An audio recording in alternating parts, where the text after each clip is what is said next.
Esselamu Aleyküm ve Rahmetullahi ve Berekatuh.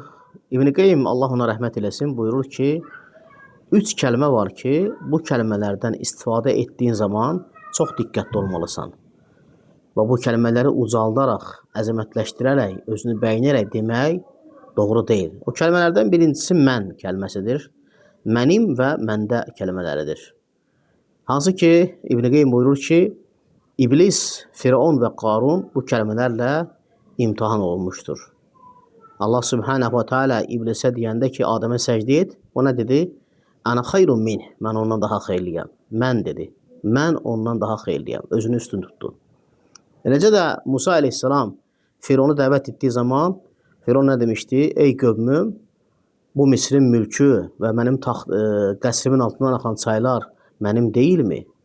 Eləcə də Fironun vəziri olan Qarun böyük səltənət və mülk sahibi idi. Nə demişdi? Mənim bu mülküm məndə olan elmə görə verilmişdir. Ona görə insan bu kəlmələrdən istifadə edəndə diqqətli olmalıdır. Özünü üstün tutaraq, özündən razı olduğu halda belə kəlmələrdən söyləməkdən çəkinməlidir.